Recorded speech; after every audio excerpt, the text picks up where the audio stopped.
Fuel economy, speed, and range have always been key goals in maximizing wing design. Tamarack Aerospace Group's strategy to achieve these goals is to make aftermarket wing modifications for some of the more popular airplanes in the turbine-powered general aviation fleet. This includes the smaller Cessna Citations and the King Air 350 series. They do it using what Tamarack calls their Atlas modification. Atlas stands for Active Technology Load Alleviating System. Atlas is a technology that senses load and other flight conditions and then deploys depending on how much load it needs to take off of the wing.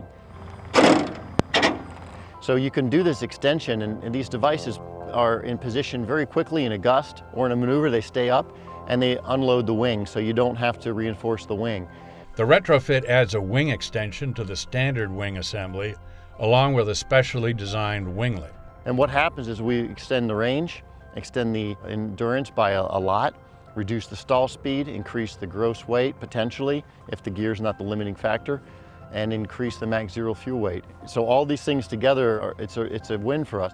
The Citation winglets are designed for the civilian market, while the King Air 350 winglets, for the time being, are for military intelligence, surveillance, and reconnaissance missions. The airplane shown in this video is a C-12, a military 200 series King Air, and it's the flight test airplane for Tamarack's 350 mod.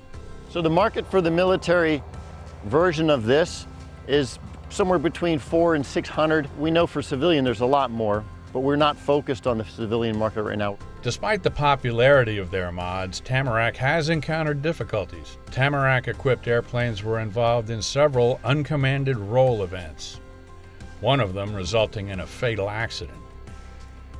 The NTSB ruled that the active winglets somehow caused the fatal crash, but Tamarack strongly disagrees and says that the active winglets were fully operational and did not contribute to the accident. The company asserts that malfunctions in the AHRS, Attitude and Heading Reference System, may be to blame. Despite the challenges, the company is optimistic about the future.